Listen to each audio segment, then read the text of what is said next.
When the guy aised up his sleeves and started working ground zero, he could understand the journey that these people go. This is what leadership is. But people mix up management with leadership. Leadership is the art of inspiring people. Welcome to another insightful episode of the Maitsys podcast. I'm your host, leanIX Pandit. Today we delve into the world of enterprise architecture, digital transformation, and leadership. Joining us is a distinguished guest, Rameshwar Balanagu, Chief Enterprise Architect at Fortune 200 company United Natural Foods, Executive Advisory Board member of leanIX, and a member of the Forbes Technology Council. Rameshwar brings extensive experience in navigating modern technology landscapes, driving strategic initiatives, and fostering innovation. We're thrilled to dive into his perspectives on leadership, strategy, digital transformation, and the evolving impact of AI and startups and enterprises alike. So, warm welcomes to you, sir. Thank you, leanIX. Good to have you. Yeah. It's a bright, a hot Sunday in Texas. A hot Sunday in Texas. I'm very thrilled. This is my second time in my life to be in Texas, coming from Boston. Had a great breakfast this morning. So Yes. Very happy. And the way we greet in Texas is howdy, Texas. Howdy, Texas. So you better learn that. Howdy, Texas. I'm taking notes mentally. So yeah, let's start off. Can you share your journey into the world of leadership, enterprise architecture, and digital transformation, and how they are connected in this field? Yeah. A lot of mouthful of words. Sorry about that. No, it's fine. Leadership is, we use these words of empathy and design thinking. It's the art of communication. It's the art of transparency. It's the art of trust, collaboration. There's a fine line. A lot of people do, mix up managers with leadership. There's a difference between management and leadership. Leadership is getting your arms aised up, sleeve up your roles, get into the action, understand the pain of it, what the frontline worker is, what the middle line worker is, and what the top line working is, showing them the empathy. Recently, the CEO of Starbucks, Lakshmi, the CEO, he was a barista for a couple of days. What it says is the baristas work around the clock. And when the guy aised up his sleeves and started working ground zero, he could understand the journey that these people go, struggles with what they go. This is what leadership is, showing that empathy and compassion to people and connecting with them, being with them, and helping fix their mistakes and not pointing. This is what is leadership in. And it's a journey, like some are natural leaders, some progress into leadership. But people mix up management with leadership. Leadership is the art of inspiring people. Got it. Yeah, I like the Starbucks example. That actually reminds me, a couple of years ago, I took a role as a fry cook at Wendy's. And that's for the sole reason of having the CEO of Wendy's come on to the next episode. So, that's good. That being said, as Chief Enterprise Architect at UNFI, what are some of the key challenges you faced in driving digital transformation within a large organization? I go by the caption that elephants can dance. Okay. And I live by it. Okay. I've been fortunate enough, so I've been in the US for well over 20 years. I've been fortunate enough to work with Fortune 500 companies, and I've worked with startups too. Startups are lean thinking, agile, and move fast. Very less process oriented. Correct. But Fortune 500 companies, as they grow, start getting mature. They become a little bit bureaucratic, less agile. So, this is what architecture is. On one side, we talk of strategy, and other is empathy, is connecting the stakeholders, translating. You don't speak technology. You speak of the business problem, the challenges, and how you can help them step by step. I'm a big pal, like I said, note it down, elephants can dance. Yep. I'm a big fan, and thanks to one of my friends, Sharon Gaurav-Kudi, who's the program director at Dallas Baptist University. I've always looked at Lean Startups by Ash Maurya. If you haven't, learn about it, of how to run and think like this. But then, a couple of years back, he talked of Skunkworks. Skunkworks is a radical, disruptive way when we live in the land of innovation and resource constraints, is how to create at unprecedented rates. The P-80 and the F-17, they were produced in less than 5 months, unprecedented. We're not there as an enterprise architect, but as a head of enterprise architecture, we have to look at the strategy, we have to look at the technology, we have to think of the security of an enterprise, and we do have to think of the GR, the governance and the risk compliance, because every country has its own mandate. Now, some will be generic, some will be very specific. So you have to look overall and what we call as a blueprint and big thinking. So I view a chief architect as a proxy CIO or a CTO with not the power to sign the ink, which is a check. So we are there, but we aren't there. That's what my role is, a day-to-day job. We want to align with the strategy, identify areas of improvement, reduce bottlenecks, reduce legacy systems, move faster, and obviously improve customer experience. Right. Okay.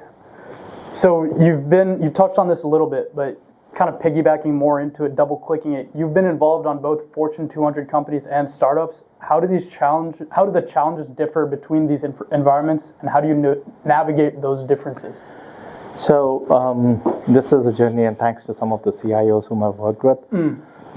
Chief architects, I would consider as entrepreneurs, because you have to think out of the box for every solution and every problem. There's not SAP or Oracle. And by the way, the juggernauts.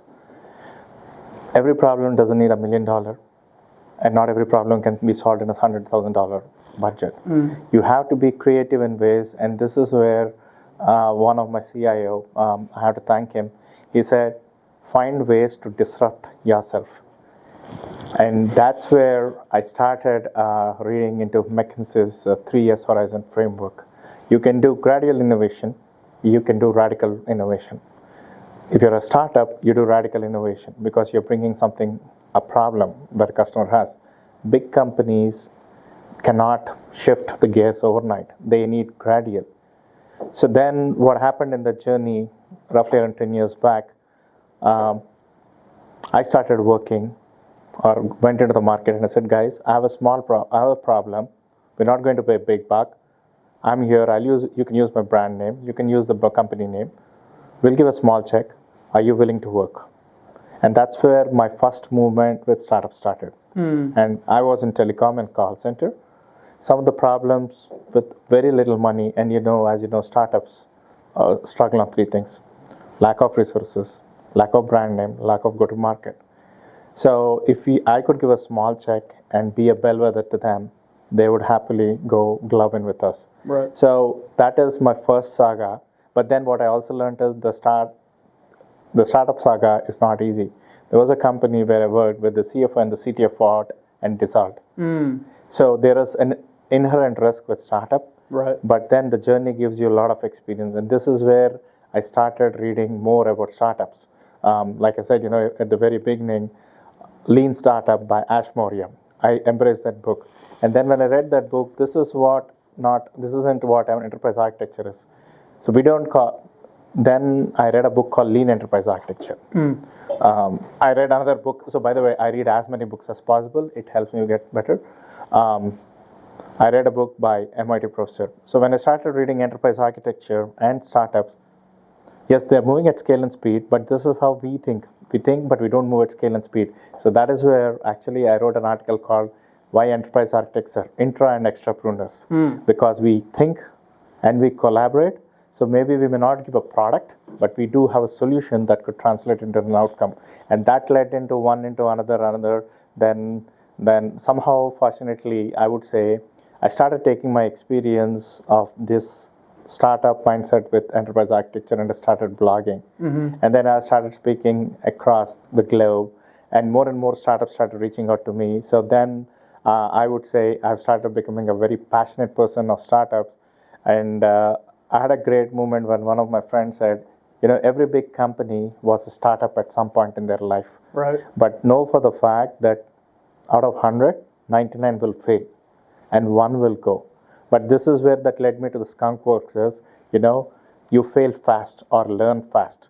So as I was reading more on Skunk Works and a little bit fan on aviation, Mach 1 was unprecedented for us. Now it's Mach 1.5. But if you look at the missiles, they're probably going at Mach 15, Mach 20. The first missiles burnt up, literally. So, when people say fail fast, this is a cultural thing. you learn fast too. So I've started using this startup mentality with enterprise, and that's why I said now I can say elephants can dance because I bring the blend of startup and enterprises. I like the elephants can dance. Could you highlight a transformative project or initiative you led that significantly impacted the organization, any organization's bottom line or operational efficiency? Transformation means different things to different people. Okay. All I want to say is, if you're not able to, at the very beginning I talked this, if you're not able to impact, I'll give you some examples. People talk of ERP transformations, but if you go to the front line, you know what they live on? Excel. Many of the company's frontliners or even the sales guys live on Excel. So why isn't transforming impact when you're doing a multi-million year transformation? Transformation is a big word. Actually, there's actually a big joke. Who transformed? Did COVID accelerate? Or what did we do real digital transformation? And it's actually during COVID, people started embracing remote. People started doing this. It's funny, it's like my younger one, so I worked at Avaya, which is a telecom company. Yeah. And a call center company. So we do have something like Zoom. My younger one asked me, this is when he was a first grader, when COVID came, actually second grader. Dad, was Zoom created for COVID? That's transformation.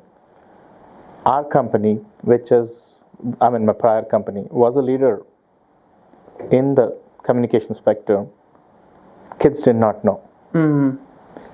This is transformation. So now coming back to the second part of your question, what kind of you did? So being through this journey and worn multiple hats as a chief architect, as an entrepreneur and as an extrapreneur, there is the strategic part of it, which is the multi-year translating into a customer experience and whatnot.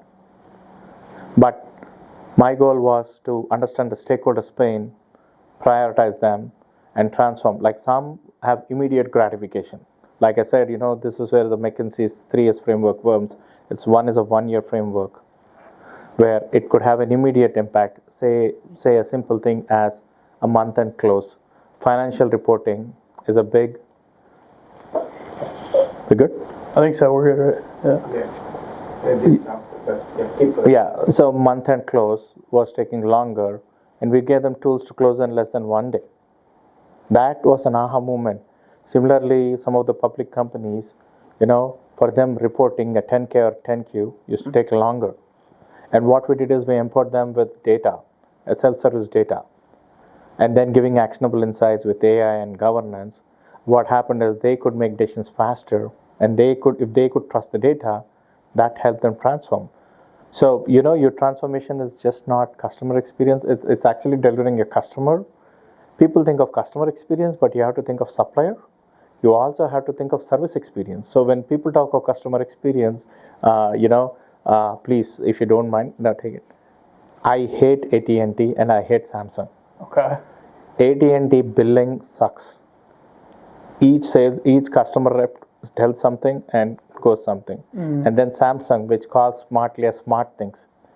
My 4-door smart refrigerator failed, and every time the technician comes with a device to look at the ROC curves and say, you know what? Oh, everything is good, but my refrigerator has gone to 84 degrees. It doesn't stop heating.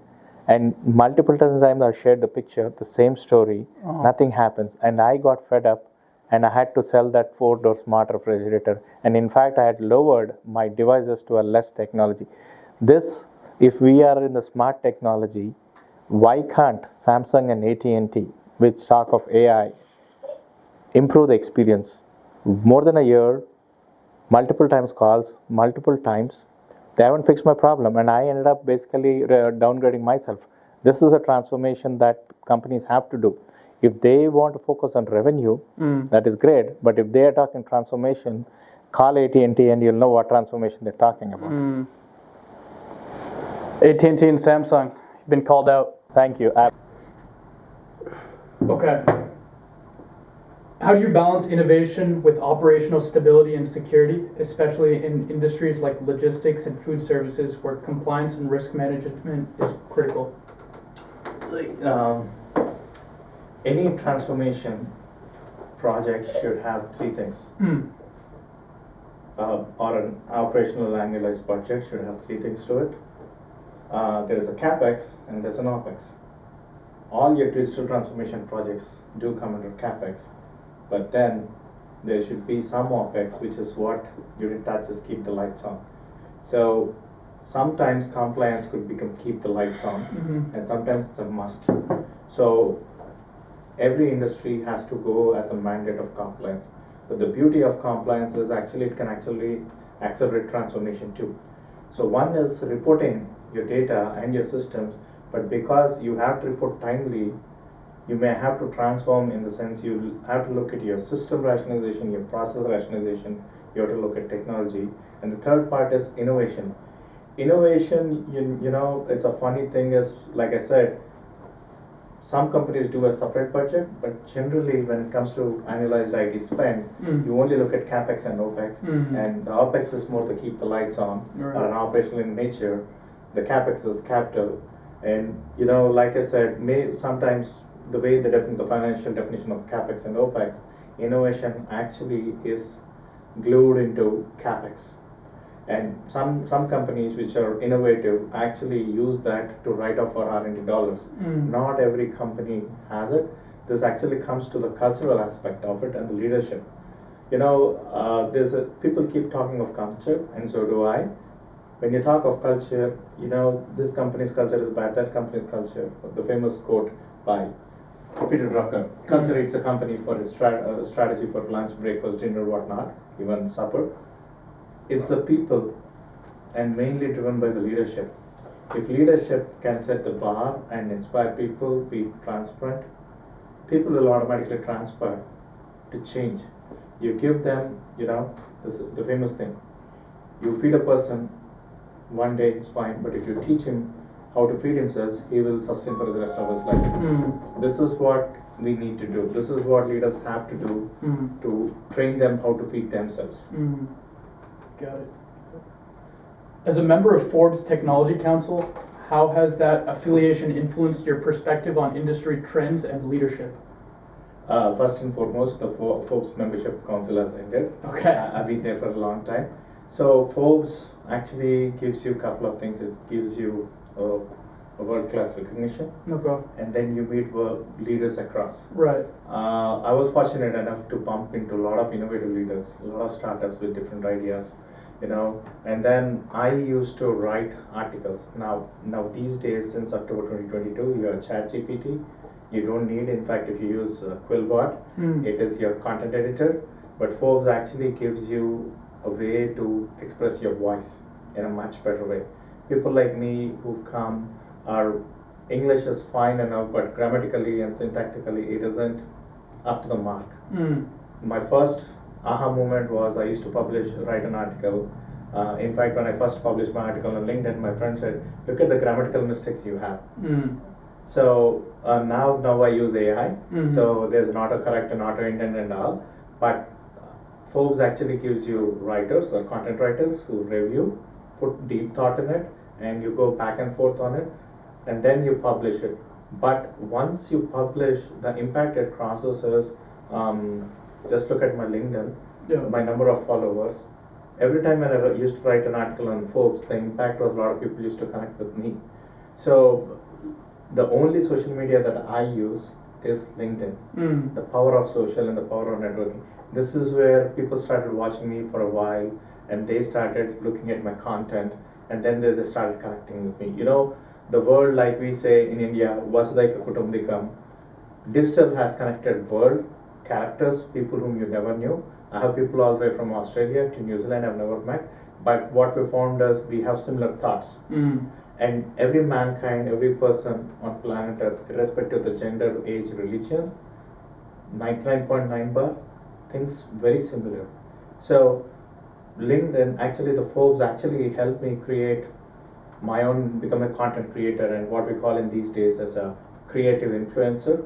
So when I write articles, people comment on it, and basically, and then I comment on them, but basically it helps us cross-pollinate. But actually Forbes did help me build a lot of solid foundation. Got it. That's good. What role do you believe, you touched on this a little bit in the past, but emerging technologies such as AI, ML, and blockchain will play in the future of enterprise architecture and digital transformation as a whole? So I'd like to be a contradictory and ironical, or I would say explosive in it. Okay. Look backwards to look into the future, to gain what happens. So 1960s, 70s, I don't know, or probably 1960s, AI was there, but now with the lowering of compute, lowering of the storage cost, lowering of the CPU, we have embraced system modernization. And then 2018, we had all that you need is attention, right? And now we have GPU, the era of GPU is there. Now we are looking at quantum. Maybe it's AI plus quantum, blockchain had it. So the hype cycles have already been going up and down, and it's now the Gen AI fever. And by the way, AI, when people tell AI, ask, are you asking the new AI, which is the Gen AI, the old AI, which is not so sexy AI, and we still have statistics. Rather than emerging tech, there's a 5G that is there, maybe 6G would come, who knows what it is. But there is no AI without IA. IA means information architecture. You need to have a system resiliency, you need to build a data resiliency, you need an enterprise readiness to prepare for emerging tech. We don't know what the future holds, and everybody who's the forefather or preacher of AI, all I'd like to say is we're at the beginning of something which we do not know. Every day at the pace of AI changing, just 2 weeks back, NVIDIA, or a month back, NVIDIA talked of AI factories, which means CPU and GPU together. It is like a cloud burst. We have the CPUs, we were virtualized, and now we are going into, a couple of 2 years, 3 years back, we were Lambda, which is a functionless, serverless architecture. What we can do is prepare ourselves, and we don't have to jump on everything new. If you see Gen AI, the biggest benefit is from the creator side, but from an enterprise side, we're still taking time because we don't know the challenges. This is where the role of a chief architect comes. Look inside, but step outside also. We look outside to see what's happening, but we don't want to disrupt, we want to gradually transform. We can't do disruption limited, otherwise it will have an impact from a compliance, or take a case of the customer experience that we've been talking. It's easy to retain one new customer or an existing customer than acquire a new customer. The CAC is very high. So what you want to do is you want to build on the new tech, but gradually roll out. If you're a startup, go for it, disrupt. It doesn't cost anything for you, but for your mature company, you gradually got disrupted. So yes, emerging tech, there's a lot going on. The opportunities are immense, but we look at it not cautiously, we approach it steadily. And I will quote on this, I love to quote. Okay. People started making fun of Google's slow acquisition rate or slow adoption rate to Gen AI. I want to tell you that Gen AI still needs something called attention. And if people know, in 2018, all that you need attention was released by Google, the paper, but they had such high level of advanced neural networks, they were scared with the output, they didn't release it. Sam Altman and Microsoft just let the cat out of the door. Google had made, if you release in the Gemini 1.0 or 1.5, they made mistakes, but they fixed it and they came. Sometimes when you're an enterprise as large as Google, see, Anthropic and OpenAI have nothing to lose. They have the investor money and they can keep cranking out. But Google is a publicly traded company and a responsible company, and these are the statements said by Mark Sundar Pichai, not by me, is when you're a company, you need a consensus and you need to evolve. And sometimes it might be a good thing to step back rather than rush.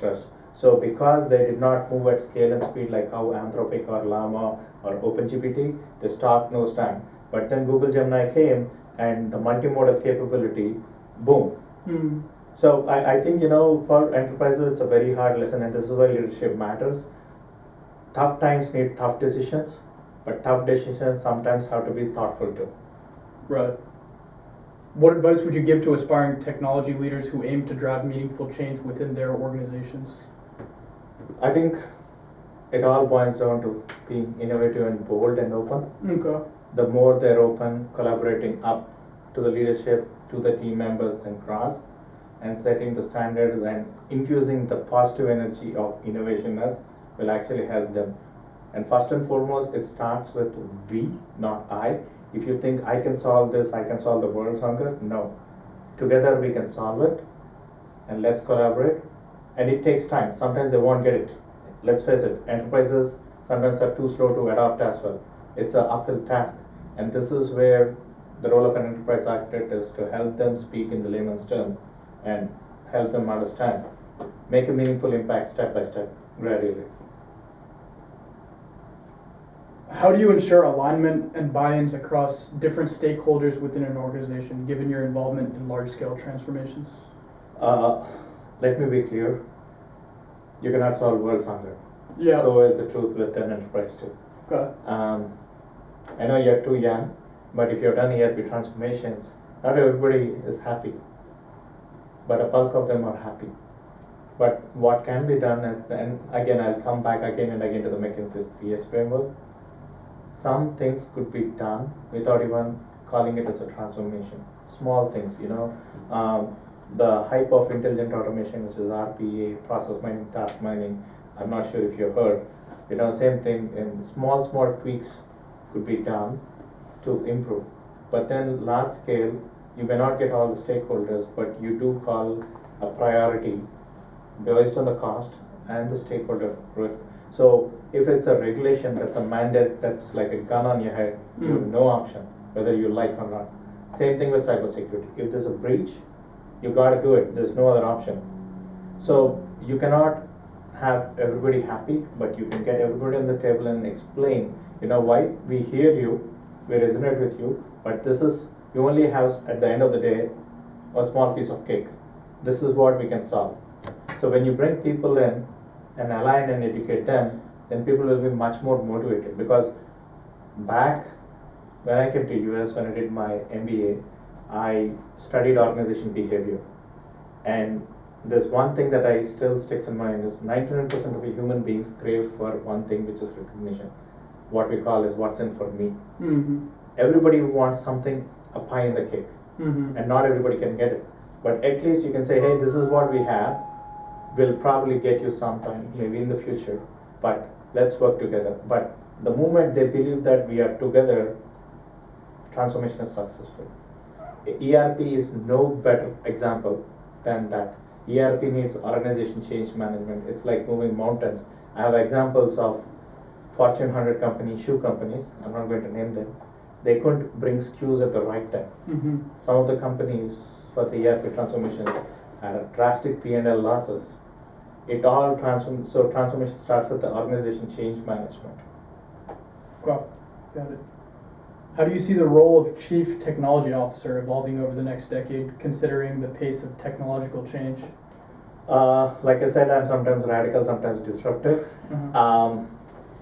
There is an alphabet soup or a musical chair going on.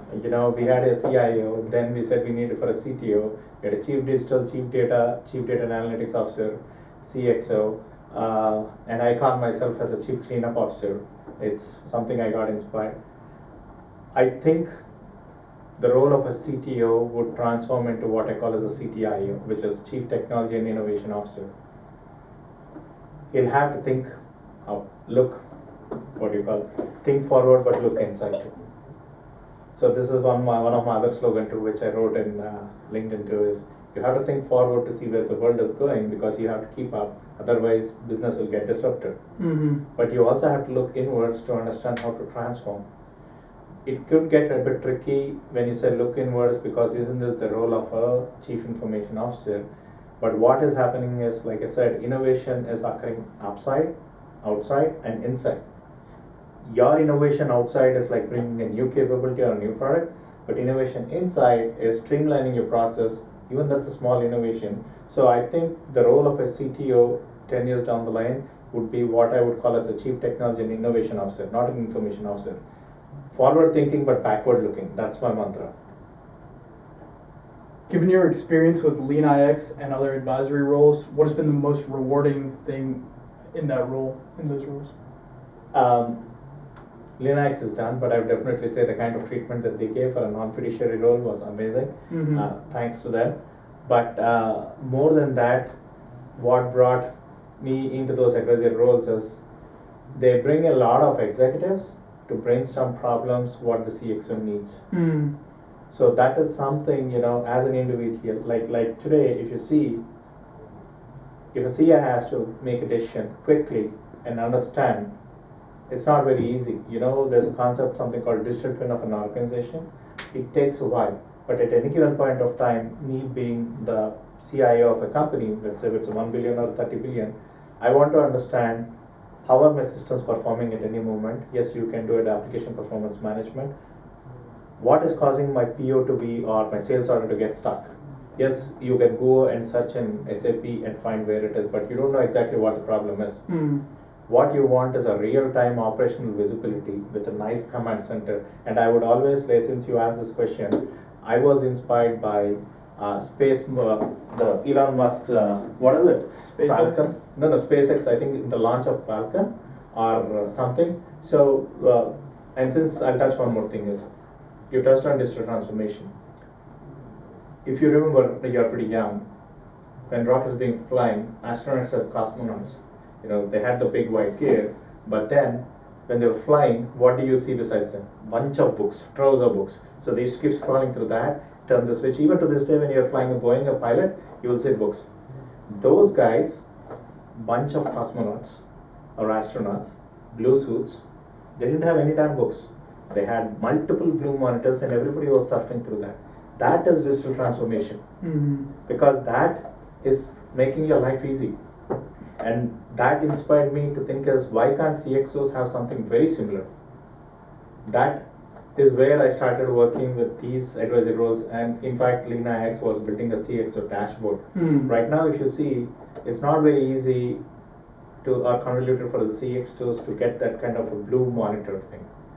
But leanIX, when I was talking to them, I'm no more with them, is they were working on it, and I hope they do have it. But part of the transformation is making the life of CXO to the front line is there. So these were some of the things that I've learned as an advisor. But again, this is where the startup experience also helped me, is how to think different. When startups think from a product mindset, enterprises, not every person thinks from an outcome driven. They are like, I need to deliver projects. In fact, over the last couple of years after DevOps came, there's a book called Projects to Products by Mick Kirkston. You want to put yourself, no matter what, whether you're a developer, as how this code that I built in works a pass out of product. So if people haven't read that, this is a great book called Projects to Products by Mick Kirkston. It will give you an idea of when somebody is building, or when you're throwing a bunch of code, how does this become a part of a product that becomes an experience, is what it is. It's a great project a great book to read it. Yeah, no, that's a good point. In my last episode, Jeff Terry, he touched on the fact that if you're on an initiative or you're spearheading an initiative or a project that's not focused on the customer, it's going to die regardless. Regardless, exactly. Yeah. And can you share a memorable leadership lesson you've learned throughout your career that has shaped your approach to managing technology teams? I would say I was fortunate to have a bunch of leaders.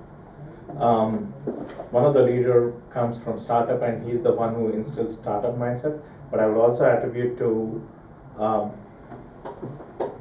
couple of more leaders who actually, leadership is not just giving you a positive feedback or something, but telling you what's right, what's wrong. So I call them mentors. In fact, I was fortunate enough that some of my CIOs are still my mentors. And they guide me saying, Ramesh, this is your strength, this is your weakness. So the SWOT analysis is something that is needed. And I think you would need a mentor to the rest of your life. I would say everybody needs to have a mentor or more than a mentor. And I paid fortune for getting mentorship, because they will tell you in tough times how to deal with it. It's not just technology. So the new Anthropic Claude 3 Sonnet 3.5 model actually is now able to understand human emotions. It's able to make funny. So when somebody is damn serious about you, how do you react to it? This is where leadership comes. That's a journey that you go through. So when a technology decision is coming, which is part of your question, is you have to apply rational thinking, like why you have to embrace technology, why you have not, and how does it impact you. Taking purely a technology would not make sense, but taking the technology to a meaningful outcome and tying back to a business outcome, people will align well.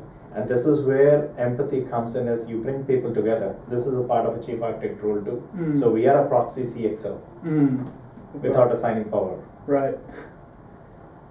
Given your experience with startups, what are some common pitfalls or challenges you've observed that early stage tech companies face, and how can they overcome them? It's a big loaded question, but yeah, sure. So everybody has a fancy idea, everybody, and I've been fortunate that I'm connected to the industry leaders, and this is the first time in our life where we're heralding a new, totally a disruptive innovation where everybody is talking of startup. There isn't a single person that I have met today or in the last couple of years that doesn't talk. Startups have multiple problems. We're talking of pitfall, resource constraint. Remember the example that I told? That one of the startup, they were solving a problem for me, the CFO and CTO dissolved. They just disappeared. So what happened to my money? You know? I'm just giving. So startup has pitfalls at every journey. You need to understand what your goal is, and if it's ambiguous, and I'll tell you one more company, is two guys, they saw on LinkedIn, we need your help. And they were trying to build some photography company, which is the modern AI does, is if you understand Apple, when Apple takes a picture, you know, I believe it converts into grayscale, distills the blur, and renders it back beautifully. This was the company. But they really, you know, they thought we have a great technology. The guy is a very good engineering grad, and he's shown me an example very well. But after that, what? They are not clear. So what startups need to be clear or in the journey is, what should a product be? What should the go-to-market strategy be? How long can I survive? How long can I survive? You know, where do I get the market? Like if you come from a Bay Area, you already have funding of 3x. But if you come from other areas, you don't have. And if you go to the remote villages, and speaking of which, I have to tell a very interesting example is, I was coming back from the airport and I was picked up by a driver, late night, pretty late night, on the weekend. He was from Nigeria. Okay. And he asked me, if you don't mind, can we talk? And he said, are you from India? I said, yes, I'm from India. Why does India have a world-class set of engineers? Or engineers? I said, because of the education. He said, I have a great vision of making Nigeria similar to India. I said, that's a great idea. So what do you plan to do? So I work in the night, and then I study for AWS. And by the way, he's certified at 7 courses, 7 levels in AWS. I'm just certified in 3 levels. And then he has his developers in India, but he is asking mentorship. Help us, because we want to build an app, a social app for making digital Nigeria. I just loved it. So when you are in the journey, connect with people. Some are good people, some are bad people, some will help you with good intention. You do need mentors at your stage. But one thing is, as you reach mentors at each stage, you will dilute your equity. And at the end of the day, when you build a decent product, what you realize is, as a founder, you have no equity. So there are some things, again, this is a Gen AI word which is guiding you, is reach out to the mentors, network with people, speak to the journey who have gone through. And I just fell in love with that person's ambition is, I want to make Nigeria digital Nigeria. That's so impactful. And I was more than happy, you know, whatever I could spend time with him, I've been spending time with him. So startup founders do need to just not fancy idea, but actually need to think beyond, like things like, when do we exit? What kind of risks we have? Known risks and unknown risks, which we call in project management. But again, this comes to having mentors. They only have such a small pie of cake. Got it. So I know that was a loaded answer. It is. Do you have like 3 actionable pieces of advice to startup founders to overcome common pitfalls? Be passionate. Be prepared to fail. Get ready to ace up your sleeves. I like that. What skills and attributes do you think are most valuable for young entrepreneurs entering the tech industry today? Be bold and dynamic. Yeah. Don't look back. You think I'm bold and dynamic? You are. That's what you are. Thank you. You've also mentioned the importance of youth involvement in entrepreneurship. Why do you believe it's crucial for the younger generations to engage in entrepreneurial ventures, particularly in tech? So I know we are getting obsessed with tech. It's everything. We are. What was the age of Wright brothers when they started the plane? It's a good question. I'm not sure. Whatever. Yeah. The early 20s or 30s. Yeah. The point is not nowadays anybody's getting. You know, every enterprise was a startup at some point. Correct. Some got successful, some failed, some took over. So the point is, yes, you can have a job. Now everybody's made for a startup. But the thing is, if you start thinking like an entrepreneur, you'll not only make a contribution to yourself, to the society by empowering a couple of more people. Be good and do good. So I think it's good to start thinking like an entrepreneur, but not everybody is lucky. Let me be very frank.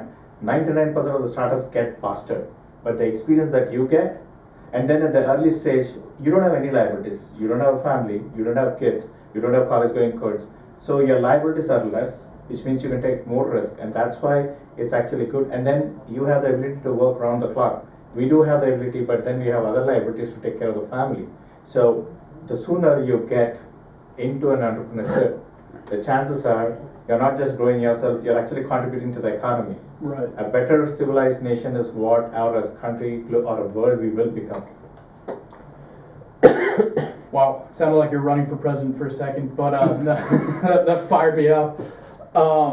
Could you discuss a little different track we're about to jump into, but could you discuss the concept of tech debt in the context of enterprise architecture? Oh, that's a boring question, but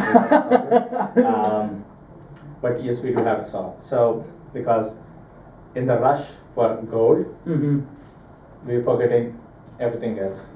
This is what is happening to tech debt. Every new technology comes, people embrace it because it's a hype cycle and there's money in it, and people jump in. But after some time, you have to realize it's the stickiness. You have to go back to the legacy. If you don't modernize, you'll have multiple things. Your enterprise won't be agile. You will have security issues, vulnerabilities, and all it takes is one single breach. Your fancy stuff and everything you can be put down to rest. Yeah. For the rest of it, and may RIP too.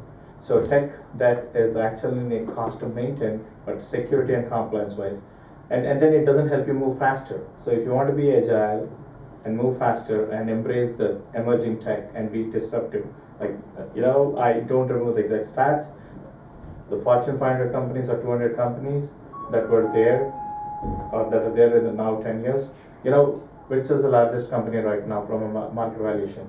NVIDIA, right? Yeah. Where was it a couple of years back? $30 or something.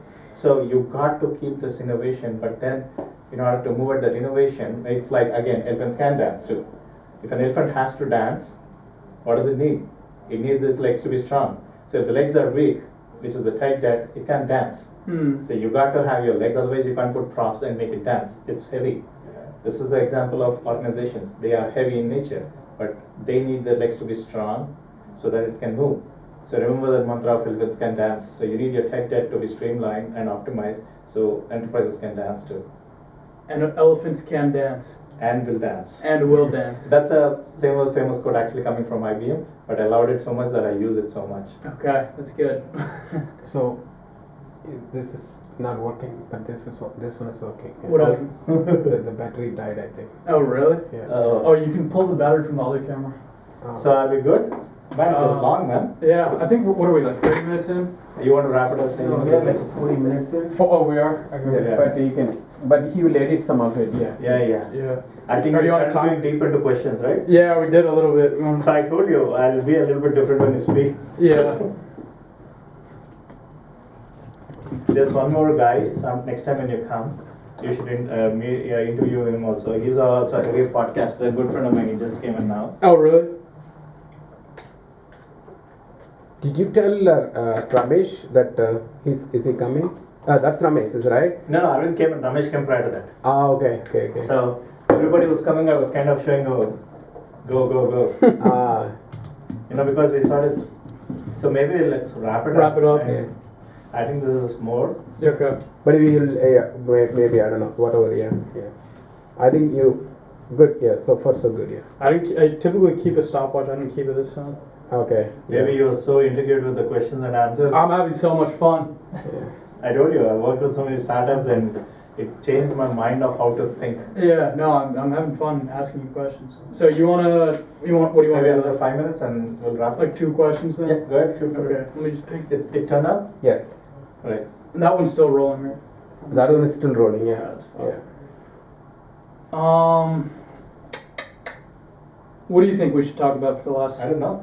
Go more into Shorter questions. shorter questions, not longer. Is there a topic you want to discuss? Yeah, touch about sustainability. Okay. So we talked of leadership, entrepreneurship. What about sustainability? What about nature? You know, how do you? Okay. Yeah, I mean that's good. So we've talked about leadership and innovation. Can you touch on sustainability a little bit? Yeah, sure. So I would like to go a little bit spiritual and cultural too from where we are. Okay. As a kid, I always read, or even I come from a localized community, is save the trees will save you. You know, that's what we call in Sanskrit as Vriksho Rakshata Rakshataha. You know, never really understood or never valued it, but now if you look, and let's make it scientific. You know, an average person needs 8 trees per him. So the density of the population and the density of the trees is a mismatch right now. And look at what's happening to the global warming as caught up is how IT is contributing back and how IT is becoming sustainable. I think it is the job of a chief architect and as an individual is how can we, and since we talked of tech debt, that's one more example. You know, tech debt consumes, it's a power hog.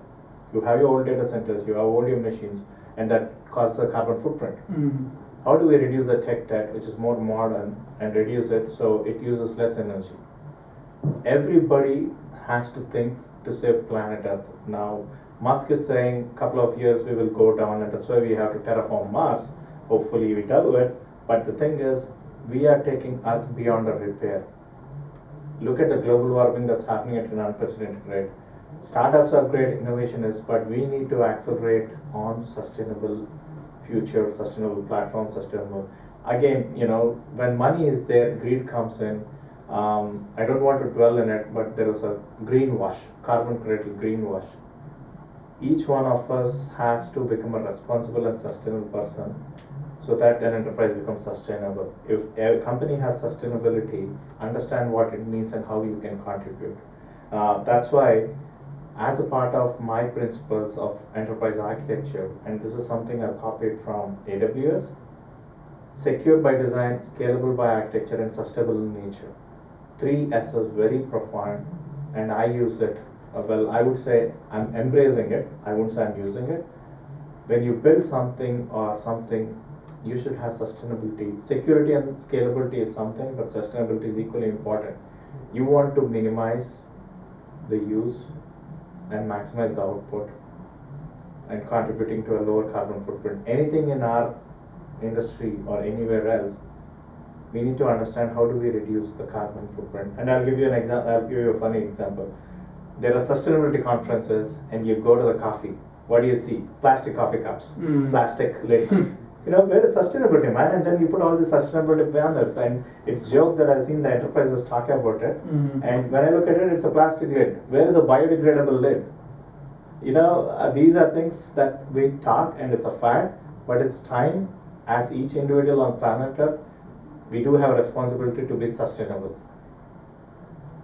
Do you have any final thoughts or calls to action to the audience at home?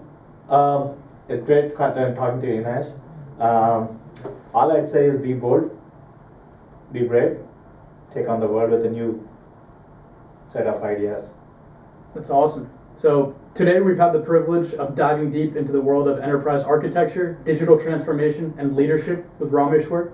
His wealth of experience and visionary approach to technology have illuminated the path forward for many aspiring leaders and innovators, from navigating complexities of Fortune 200 companies to fostering innovation in startups.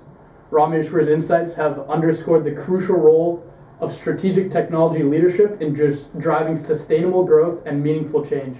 Thank you, Rameshwar, for joining your invaluable wisdom with us today. Thank you, Nash. Good Yes, talking sir. to you. Take care. And remember, in the ever-evolving landscape of technology and business, innovation is not just a choice, but a necessity. Embrace change, foster creativity, and dare to challenge the status quo. Be responsible and sustainable. Yes, sir. Thank you.